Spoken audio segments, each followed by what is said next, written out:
اور اب آبدار احمد اپنے ہاتھ چلا رہا تھا۔ گھر کی یہ حالت دیکھ کر وہ بہت پریشان ہو رہی تھی۔ اب تو وہ یونیورسٹی بھی جانے سے ڈرنے لگی تھی، لیکن جو بھی تھا اسے یونیورسٹی تو جانا ہی تھا۔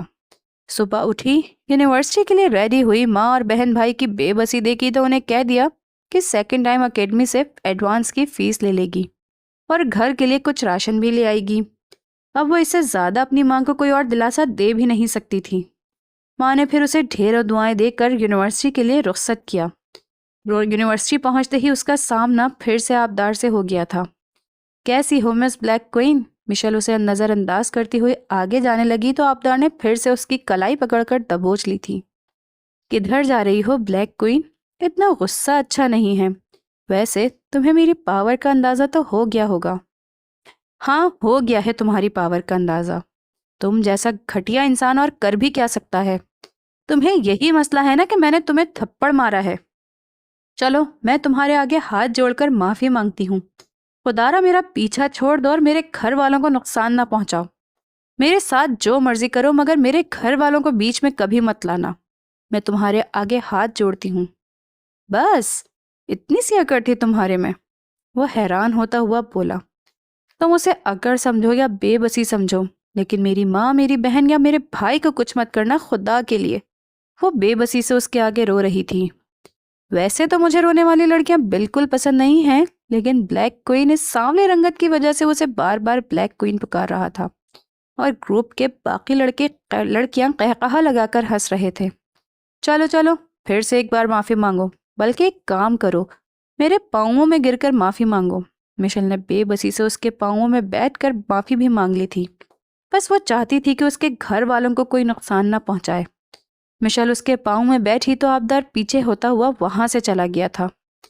یہ ایک تھپڑ تو تم اب ساری زندگی بھگتو گی بلیک کوئن، اور تمہارے گھر والے بھی۔ وہ یہ کہہ کر وہاں سے چلا گیا تھا۔ مشل اپنے آنسو پوچھتی ہوئی کلاس کی طرف چل دی تھی۔ اسے معلوم ہی نہیں تھا کہ اس کا یونیورسٹی آنا اتنا خطرناک ہو جائے گا۔ وہ اس دن کو کوس رہی تھی جب اس نے یونیورسٹی میں ایڈمیشن لیا تھا، لیکن اب تو اسے سب کچھ فیس کرنا ہی پڑ رہا تھا۔ آبدار نے اب روز کا معمول بنا لیا تھا۔ وہ آئے دن اسے ذلیل کرنے پر تلا ہوا ہوتا تھا۔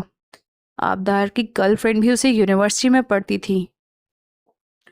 وہ کافی چھٹیوں کے بعد آج یونیورسٹی آئی تھی۔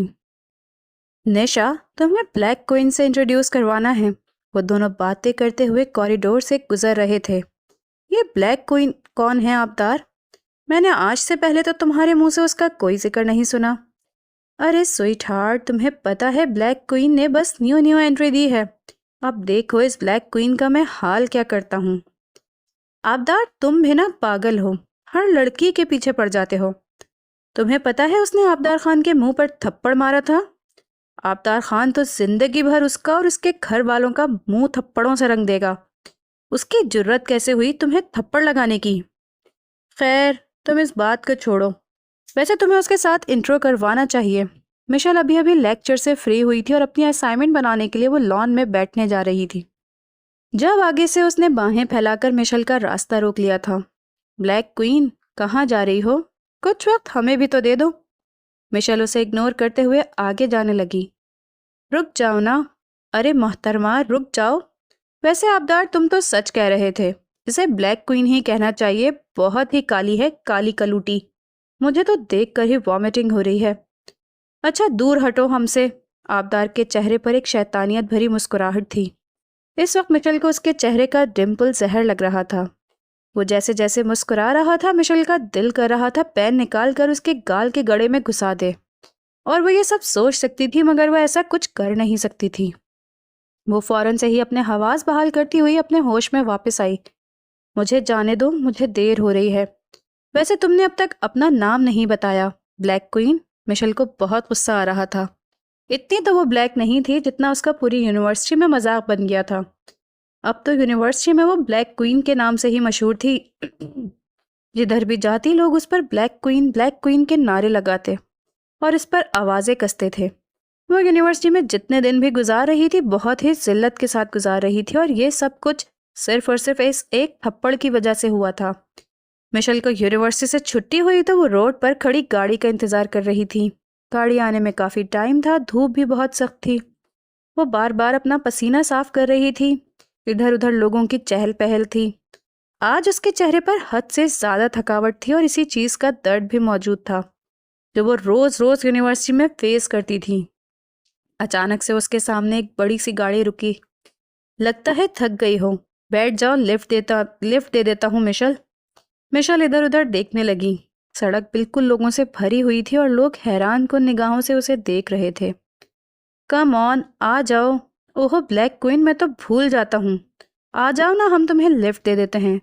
اس کے ساتھ دو چار دوست پنجے سے پنجہ لڑاتے ہوئے قہقہا لگا کر ہنس رہے تھے۔ وہ انہیں اگنور کرتی ہوئی چل دی تھی مگر آبدار نے آہستہ آہستہ اس کے پیچھے گاڑی لگا دی تھی۔ لوگ نہ جانے اس لڑکی کو کیا سمجھ رہے تھے۔ مشل نے رک کر فقط اتنا کہا، خدا کے لیے آبدار، میرا تماشا مت بناؤ، لوگ مجھے دیکھ رہے ہیں۔ میں بھی تو یہی چاہتا ہوں کہ لوگ تمہیں دیکھیں اور تم پر تھوکیں، جیسے تم نے اس دن میرے منہ پر تھپڑ مارا تھا۔ وہ کچھ کہے بنا آگے چلتی چلی گئی۔ آبدار نے اس کے سامنے گاڑی روک دی۔ ایک دم اس کے پاؤں سن سے ہو گئے تھے۔ اسے سمجھ ہی نہیں آ رہی تھی کہ کس طرف جائے۔ اس کے سارے دوست اس کے آس پاس کھڑے ہو کر قہقہے لگانے لگے۔ اب کہاں جاؤ گی بلیک کوئن، بتاؤ مجھے، اب کہاں جاؤ گی؟ ویسے تو تم بہت بہادر بنتی ہو، ایک تھپڑ لگاؤ نا سب کو اور کام تمام کر دو۔ وہ یہ کہتا ہوا اس کے قریب آ رہا تھا۔ تم کیا کر رہے ہو؟ پیچھے ہٹو، دور ہٹو۔ ارے ڈر کیوں رہی ہو؟ تم تو بہت بہادر ہو نا، تمہیں تو بہت شوق ہے یونیورسٹی میں بہادری دکھانے کا، یہاں تک کہ میرے منہ پر بھی اپنے بہادری کا نشان ثبت کر چکی ہو۔ میں کتنی بار آپ سے معافی مانگ چکی ہوں مگر آپ کو سمجھ نہیں آتی۔ چلو پھر سے ایک بار مجھ سے یہاں معافی مانگو، سڑک کے بیچوں بیچ اونچا اونچا چلا کر کہو کہ آبدار خان، میں تم سے معافی مانگتی ہوں اور میں بہت کالی ہوں۔ چلو شاباش، چلو۔ یہ ذلت کی آخری انتہا تھی اور مشل اندر سے دل ہی دل میں رو رہی تھی۔ وہ روتے ہوئے نفی میں سر ہلانے لگی۔ میں یہ نہیں کہوں گی۔ کیوں نہیں کہو گی؟ تھپڑ مارتے ہوئے تو تمہیں ان سب کا خیال نہیں آیا۔ چلو شاباش، بولو۔ وہ اس کے ہاتھ سے بیگ چھیننے لگا تھا مگر اگلے ہی پل اس نے اپنے بیگ کو مضبوطی سے تھام لیا۔ خدا کے لیے مجھے جانے دو، میری ماں کی طبیعت خراب ہے۔ اتنے میں ایک بزرگ کھڑے ہوئے جو کب سے یہ تماشا دیکھ رہے تھے۔ شاید وہ آبدار خان کو جانتے تھے۔ آبدار، یہ کیا ہو رہا ہے؟ وہ اس پر چیخ پڑے تھے جیسے کہ اس پر بہت رعب جماتے ہوں۔ آبدار اسے دیکھ کر فوراً سے پیچھے ہوا۔ خان بابا، آپ؟ آبدار، مجھے تم سے یہ امید نہیں تھی۔ اور یہ سڑک پر لڑکی کو کیوں روک رکھا ہے؟ کیا معاملہ ہے؟ بتاؤ مجھے۔ بیٹی، تم گھر جاؤ۔ خان لالا کچھ نہیں، وہ یونیورسٹی کی کچھ باتیں کر رہے تھے۔ آبدار، تمہیں یہ سکھایا ہے؟ تمہاری رگوں میں خان کا خون دوڑتا ہے اور خان تو عزت کے رکھوالے ہوتے ہیں اور تم لڑکی کو بیچ چوراہے میں کیوں کھڑا کر کے رکھے ہوئے ہو؟ جاؤ بیٹی، گھر جاؤ۔ وہ بوڑھا انسان کسی فرشتے کی طرح مشل کی زندگی میں آیا تھا۔ مشل نے بنا دیر کیے وہاں سے پیچھے مڑ کر بھی نہ دیکھا اور اپنی منزل کو چل دی تھی۔ میں جانتا ہوں آبدار، معاملہ کوئی اور ہے، وہ اپنے پشتون لہجے میں بول رہا تھا۔ خان بابا، کوئی بات نہیں ہے۔ تم ہٹے کٹے اتنے لڑکے بیچاری لڑکی کو کیوں پریشان کر رہے تھے؟ میرے خیال سے آبدار، تمہارے بابا کو شکایت لگانی چاہیے۔ نہیں خان بابا، نہیں، ایسی بات نہیں ہے۔ آئندہ میں نے تمہیں کسی لڑکی کو پریشان کرتے دیکھا نا تو پھر دیکھنا نہیں۔ خان بابا، آپ غلط سمجھ رہے ہیں، میں بالکل ٹھیک سمجھ رہا ہوں، وہ غصے میں کہہ رہے تھے۔ اور اب اپنے گھر کو جاؤ، یہاں کیوں تماشا لگا رکھا ہے؟ خانوں کو یہ زیب نہیں دیتا کہ بیچ چوراہے میں کھڑے ہو کر بدماشیاں کریں۔ اب میری شکل کیا دیکھ رہے ہو؟ گھر جاؤ۔ مراد خان سے تو میں بات کرتا ہوں کہ آبدار کو تھوڑی سی لگام دو۔ تم کب سے لڑکیوں پر حکم جمانے لگے ہو؟ میں جانتا ہوں تم اس لڑکی سے کیا بات کر رہے تھے۔ کسی کے یوں رنگ کا مذاق اڑانا بہت بری بات ہے۔ اگر تم خود خوبصورت ہو، اللہ نہ کرے تمہارے ساتھ کوئی حادثہ ہو جائے اور تم کسی کو منہ دکھانے کے قابل نہ رہو، تو پھر بتاؤ ہمیں بنانے والا رب ہے۔ وہ بابا غصے میں نہ جانے کیا کیا آبدار کو سنائے چلے جا رہے تھے اور آبدار ان کی بہت عزت کرتا تھا۔ بچپن سے ہی آبدار ان کے پاس کھیلتا ہوا بڑا ہوا تھا۔ وہ اس کے بابا کے پرانے دوست تھے۔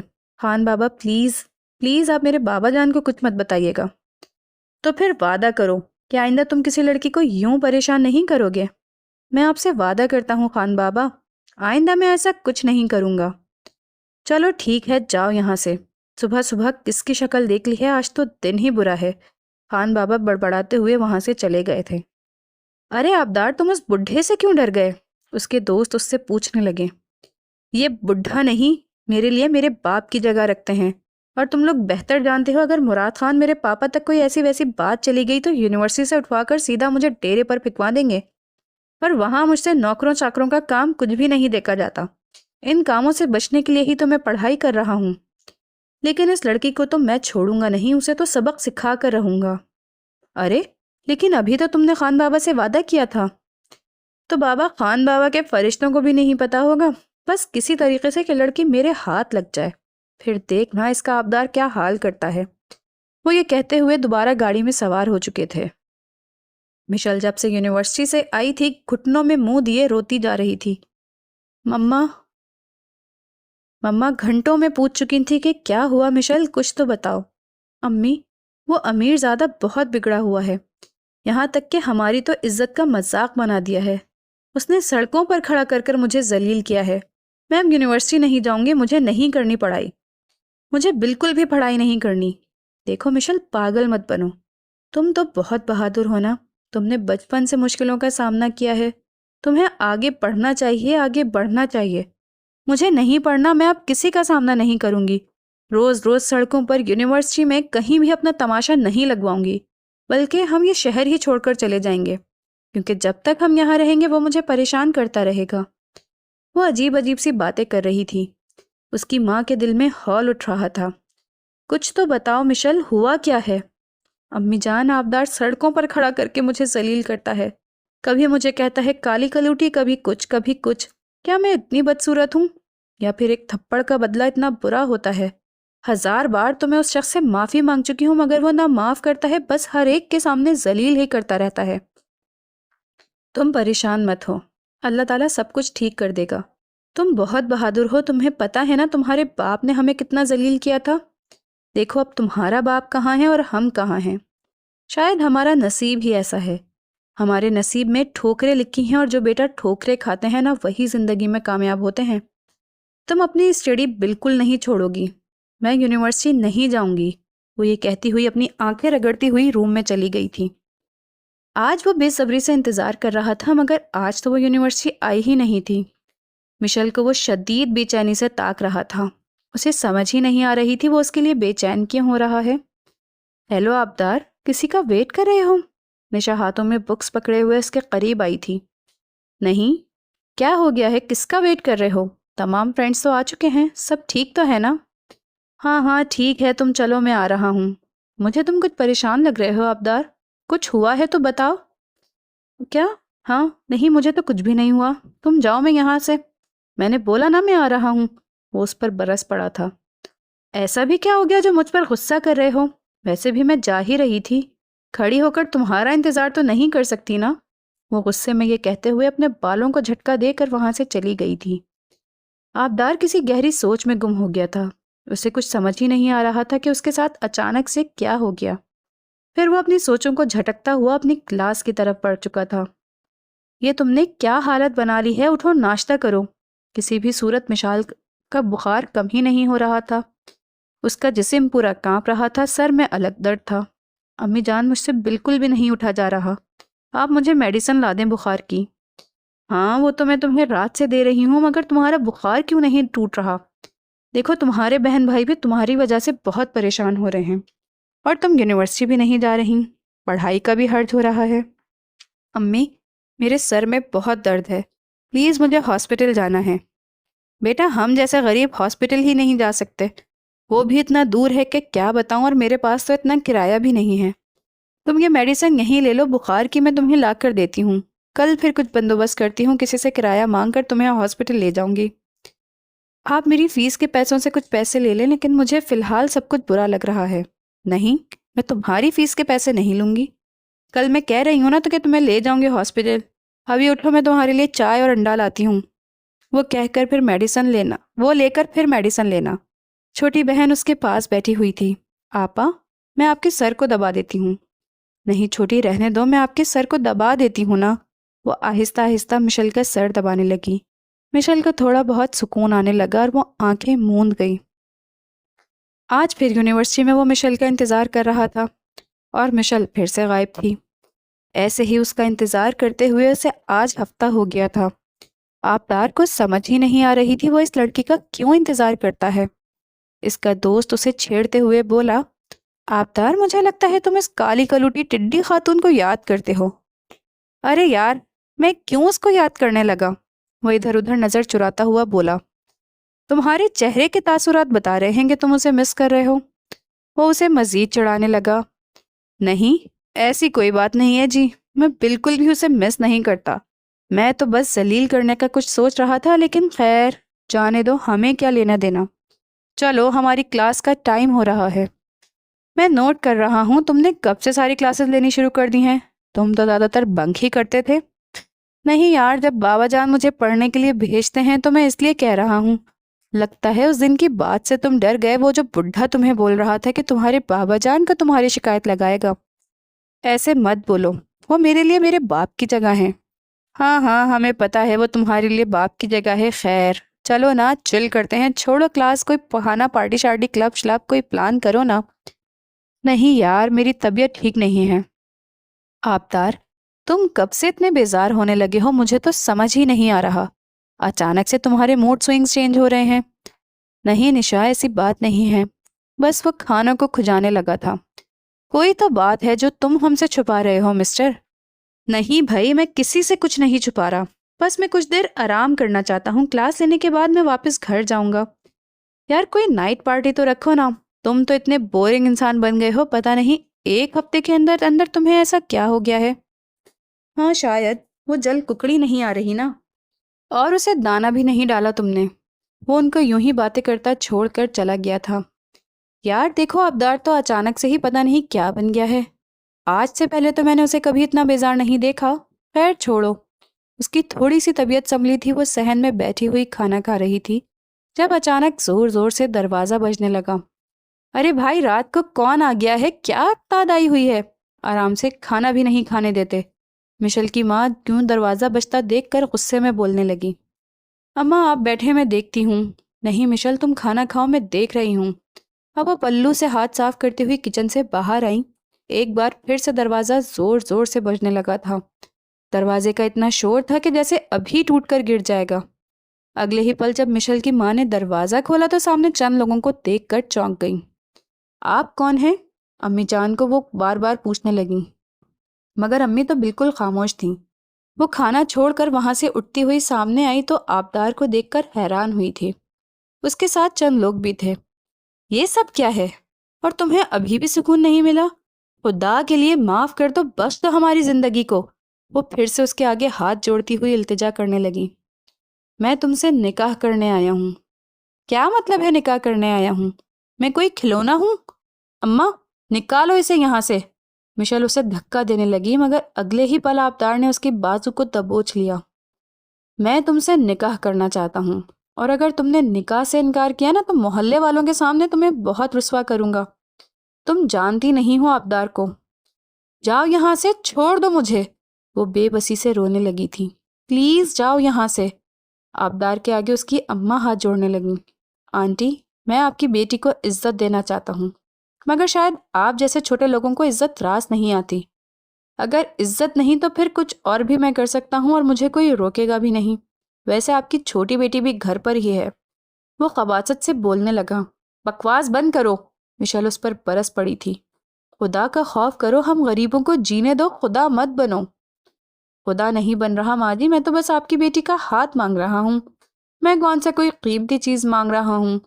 ویسے بھی اس معمولی سی شکل کی لڑکی سے شادی کون کرے گا؟ بس آپ میری شادی کروا دیں اس سے، پھر آپ کی زندگی بخش دی جائے گی۔ جاؤ یہاں سے تم، مجھے تم سے کوئی نکاح نہیں کرنا۔ وہ گلے کے بل چلاتی ہوئی بولی۔ نہیں، میں تم سے نکاح کیے بنا تو نہیں جاؤں گا۔ قاضی صاحب اندر آ جائیں۔ گواہ، قاضی، وہ سب کچھ اپنے ساتھ لایا تھا، یہاں تک کہ اس کے اوپر دلہن کا دوپٹہ اڑھانے کے لیے سرخ رنگ کا دوپٹہ بھی لے آیا تھا۔ جاؤ یہاں سے، مجھے تم سے کوئی شادی وادی نہیں کرنی۔ ارے ایسے کیسے؟ تمہارے تو اچھے بھی کریں گے، نہیں تو اس کی چھوٹی بہن اور بھائی کو اٹھا لو۔ کچھ لوگوں نے اس کی بہن اور بھائی کو پکڑ لیا تھا، وہ دونوں چیخنے لگے۔ ہمیں چھوڑو۔ اس کی ماں بھی بے بسی سے رو رہی تھی۔ ان کو اب تبھی معافی ملے گی جب تم نکاح نامے پر سائن کرو گی۔ نہ چاہتے ہوئے بھی اب مشل کو نکاح کرنا پڑ رہا تھا۔ قاضی نکاح پڑھا رہا تھا۔ آبدار نے وہ سرخ دوپٹہ اس کے اوپر اڑایا۔ 5 منٹ میں ان دونوں کا نکاح ہو چکا تھا اور اگلے ہی پل اس کے دونوں بہن بھائیوں کو اس نے چھوڑ دیا تھا اور وہ لوگ وہاں سے جا چکے تھے۔ وہ اپنی ماں کے گلے لگ کر پھوٹ پھوٹ کر رو رہی تھی۔ امی، ہماری زندگی اتنی بری کیوں ہو گئی ہے؟ آخر کیا کمی رہ گئی تھی؟ یا اللہ ہمیں اس عذاب سے نکال دے، اب پتہ نہیں اور کون کون سی آفات ہمیں دیکھنی پڑیں گی۔ وہ اپنی بیٹی کو سینے سے لگا کر اسے دلاسا دینے لگیں۔ اس نے یہ کر ٹھیک فیصلہ لیا تھا یا پھر غلط؟ اسے بار بار مشل کی ماں کی التجائیں یاد آ رہی تھیں۔ مشل کا روتا ہوا چہرہ سامنے آ رہا تھا۔ وہ جب بھی سونے کے لیے آنکھیں بند کرتا تو اس کے سامنے اس کا چہرہ آ جاتا تھا۔ اسے سمجھ ہی نہیں آ رہی تھی کہ اس کے ساتھ ہو کیا رہا ہے۔ وہ لیٹے لیٹے اٹھ کر بیٹھ گیا تھا۔ اسے عجیب سی گھبراہٹ محسوس ہو رہی تھی۔ وہ خود کو ٹھنڈا کرنے کے لیے باہر لان میں آ گیا۔ اس کے موبائل کی رنگ ہونے لگی۔ دیکھا تو نشا کا نمبر جگمگا رہا تھا۔ اس نے موبائل کی اسکرین ہی آف کر دی۔ نہ جانے کتنی دیر وہ باہر بیٹھا ہوا کن سوچوں میں گم تھا۔ اب تو مشل نے بھی طے کر لیا تھا کہ چاہے جو بھی ہو وہ ہمت سے ان سارے معاملات کو فیس کرے گی۔ اس نے یونیورسٹی جانا پھر سے شروع کر دیا تھا۔ اب آبدار سے سامنا ہو بھی جاتا تو وہ خاموشی سے اپنی راہ بدل دیتی تھی۔ آبدار اس کے کبھی کبھار تعاقب میں رہتا تھا۔ آج وہ لائبریری میں کوئی بک پڑھ رہی تھی جب وہ اس کے سامنے آ کر بیٹھ گیا، مگر مشل اپنی اسٹڈی میں مصروف رہی۔ مجھے تم سے بات کرنی ہے۔ مشل پلیز اپنے بک کو بند کرو۔ مگر وہ اسے اگنور کرتی ہوئی وہاں سے اٹھ کر جانے ہی لگی تھی، اگلے ہی پل جب اس نے اس کی کلائی کو تھام کر اسے پیچھے بٹھا دیا تھا۔ میں نے کہا تھا نا مجھے تم سے بات کرنی ہے۔ آج رات کو میری برتھ ڈے پارٹی ہے اور میں چاہتا ہوں کہ تم اس پارٹی میں ضرور شرکت کرو۔ مجھے فضول قسم کی پارٹیوں میں کوئی شرکت نہیں کرنی۔ آبدار، میں مانتا ہوں کہ میری غلطی ہے، مگر مشل تمہیں اس پارٹی میں شرکت کرنی ہی ہوگی۔ اگر تم نہ آئیں تو مجبوراً مجھے دوسرا رویہ اپنانا پڑے گا۔ نہیں، میں اس پارٹی میں نہیں آؤں گی، اور بہتر یہی ہے کہ آپ میرا پیچھا چھوڑ دیں تو پھر ٹھیک ہے۔ چلو ٹھیک ہے، پھر نہ آنا گھر۔ جانے سے پہلے تمہارے بہن بھائیوں کو اٹھوا لوں گا۔ بہتر یہی ہے کہ گھر کال کر کے انفارم کر دو آج سارا دن تم میرے ساتھ گزارو گی۔ نہیں، میں تمہارے ساتھ نہیں جاؤں گی۔ آخر تمہیں اکڑ کس بات کی ہے؟ وہ اب اس کے اوپر چیخ پڑا تھا۔ اکڑ مجھ میں ہے یا تم میں ہے آبدار خان؟ ویسے بھی مجھے خانوں کی سمجھ نہیں آتی۔ تم لوگ تو ہوتے ہی پہاڑی اور جنگلی ہو۔ کیا؟ مجھے تم نے جنگلی کہا؟ وہ غصے سے اٹھ کھڑا ہوا تھا۔ لائبریری میں ان دونوں کے سوا کوئی موجود نہیں تھا۔ ہاں، تم بالکل جنگلی ہو۔ تمہارے اندر جہالت بھری پڑی ہے۔ پڑھے لکھے ہونے کے باوجود بھی تمہیں کوئی حق نہیں کہ تم دوسروں کے خدا بنو۔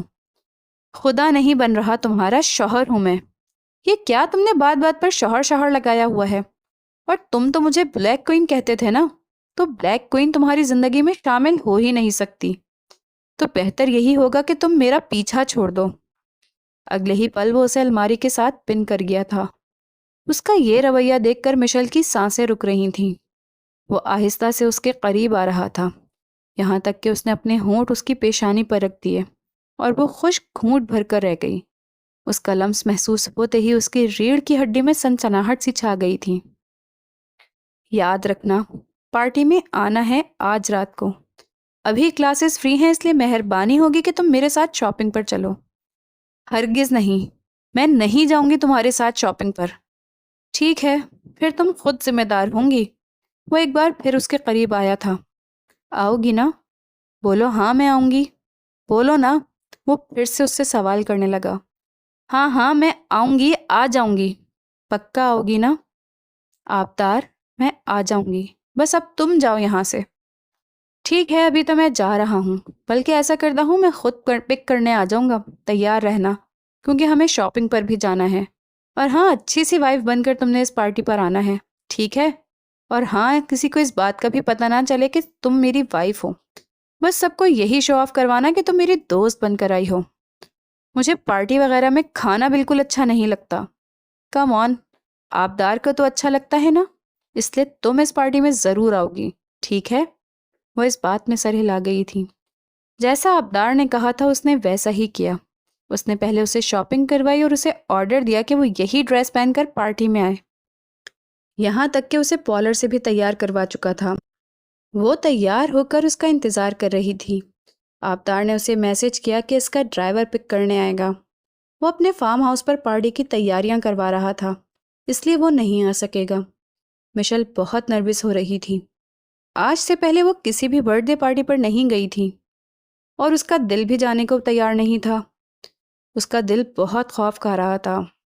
تھوڑی دیر بعد ڈرائیور آیا۔ اس نے بتایا کہ اسے آبدار نے بھیجا ہے۔ اس سے پہلے اس نے یوں لانگ میکسی کبھی نہیں پہنی تھی اور نہ ہی میک اپ میں پایا تھا، مگر آج وہ غضب کی خوبصورت لگ رہی تھی۔ یہاں تک کہ اس نے کال کر کر اپنی ماں کو آبدار کی حرکت کے بارے میں بتایا۔ اس کی ماں بیچاری کچھ نہیں کر سکتی تھی۔ اس نے صرف یہی کہا کہ وہ تمہارا شوہر تو ہے نا، چلو جو بھی ہے تم اس کی عزت تو ہو نا، وہ تمہارے ساتھ کچھ غلط نہیں ہونے دے گا، باقی جو ہوگا دیکھا جائے گا۔ وہ ماں کی طرف سے بھی مطمئن ہو گئی تھی۔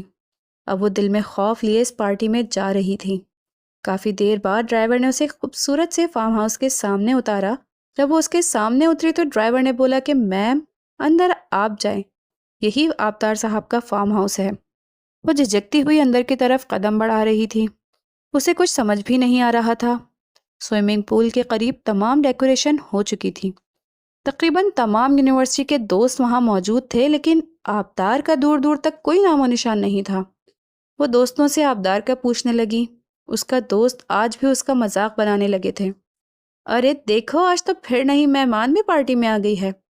آبدار تو اسے منہ تک نہیں لگاتا اور دیکھو بڑی آئی پارٹی میں۔ ویسے ایک بات تو بتاؤ، کوئی گفٹ وغیرہ بھی آبدار کے لیے لائی ہو یا پھر کھانے پینے کے لیے آ گئی ہو؟ Black queen. لیکن مشل نے انہیں کوئی جواب نہ دیا اور وہ خاموشی سے سوئمنگ پول کے قریب جا کر کھڑی ہو گئی تھی۔ اس نے سوچا کہ جب تک آبدار نہیں آئے گا اس کے کسی دوست سے ہم کلام نہیں ہوگی۔ اس کے دوست اسے مزید چڑھا رہے تھے، یہاں تک کہ ایک نے اسے سوئمنگ پول میں دھکا دے دیا۔ مشل کو بالکل بھی تیرنا نہیں آتا تھا اور سوئمنگ پول میں تو گرنے کے بعد اس کی سانسیں بھی نہیں آ رہی تھیں۔ وہ بیچاری ہیلپ ہیلپ چلا رہی تھی، لیکن سب اس کا مذاق بنا رہے تھے۔ دیکھو تو صحیح کیسے چلا رہی ہے، کالی کلوٹی کہیں کی، اپنے آپ کو پتہ نہیں کیا سمجھ رہی ہے۔ یہاں آ کر تو آبدار پر ایسے حق جما رہی تھی جیسے آبدار ہی اس کا سب کچھ لگتا ہو۔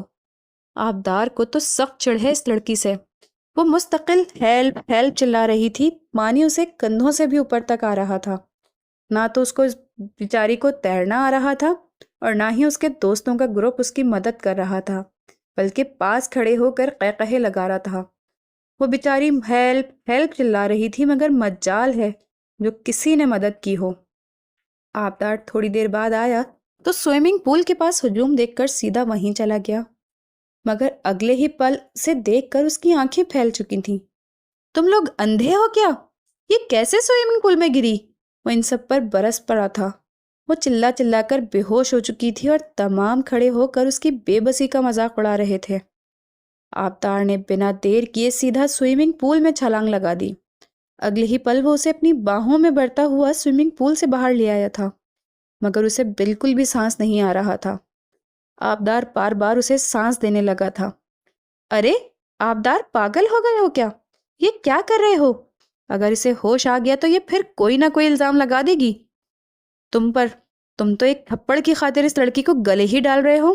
بہت نیک پروین بنتی ہے ویسے، لیکن مجھے سمجھ نہیں آ رہی کہ یہ تمہاری پارٹی میں کیا کرنے آ گئی۔ نہ تو ہم نے اسے انویٹیشن دیا ہے، آج سے پہلے امیروں والا کھانا نہیں کھایا ہوگا نا، آج وہ کھانے آ گئی ہوگی۔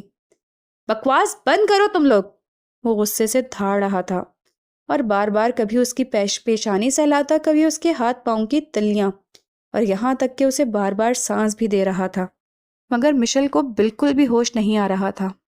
آبدار پاگل ہو گئے ہو، اسے کہیں پھینک کر آتے ہیں یا ٹھکانے لگا دیتے ہیں۔ تم لوگ بکواس بند کرو، بیوی ہے یہ میری۔ وہ سب پر برس پڑا تھا۔ اگر اسے کچھ بھی ہوا تو میں تم لوگوں کو جان سے مار دوں گا۔ سب لوگ ہکا بکا حیرانی سے ایک دوسرے کا منہ دیکھنے لگے۔ روم میں آنے کے بعد اسے بالکل بھی ہوش نہیں آ رہا تھا، شاید پانی اس کے اندر چلا گیا تھا۔ وہ مزید بنا دیر کیے اسے گاڑی میں ڈالتا ہوا ہاسپٹل لے کر چلا گیا۔ اس کے دوست بھی پریشان ہو چکے تھے۔ آبدار کو اتنا پریشان دیکھ کر ان کو کیا معلوم تھا کہ جس لڑکی سے وہ اتنا چڑھتا ہے وہ اسی کو اپنی وائف بنا لے گا۔ سچ تو یہ تھا کہ آبدار اس سے محبت کرنے لگا تھا اور اب وہ بہانے سے اسے اپنے قریب رکھنا چاہتا تھا۔ ہاسپٹل میں مشل کو کافی دیر بعد ہوش آیا۔ آبدار نے مشل کی ماں کو کال کر کے انفارم کر دیا تھا کہ مشل آج گھر نہیں آئے گی، وہ اس کے ساتھ ہی رہے گی اور وہ بالکل ٹھیک ہے۔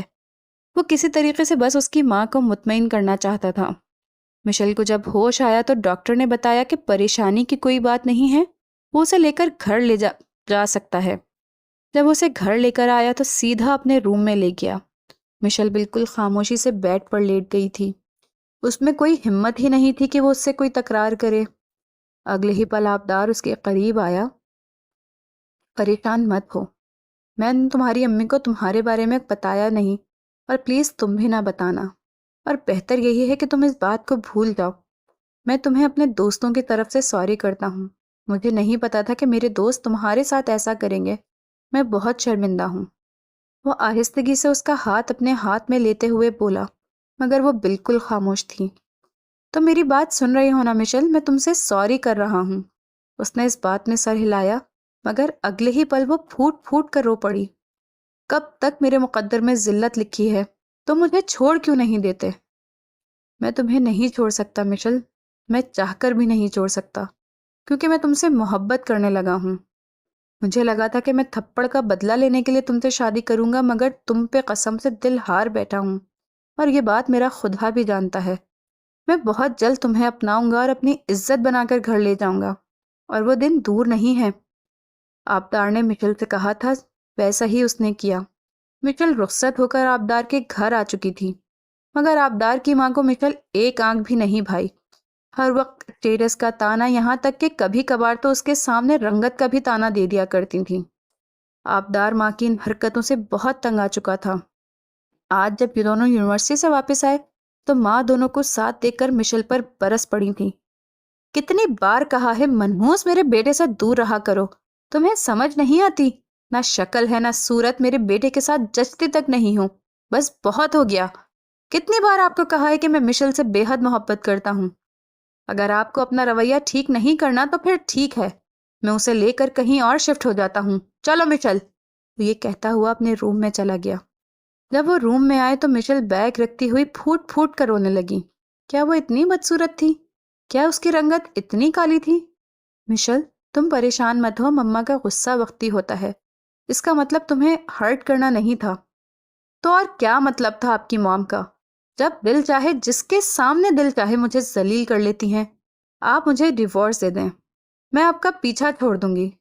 نہیں، ایسی بات نہیں ہے۔ پھر کیسی بات ہے؟ میں ہی ہمیشہ ہمیشہ کے لیے آپ کو چھوڑ کر چلی جاتی ہوں۔ کیسی باتیں کر رہی ہو؟ اللہ نہ کرے۔ وہ اس کے قریب ہوا تھا۔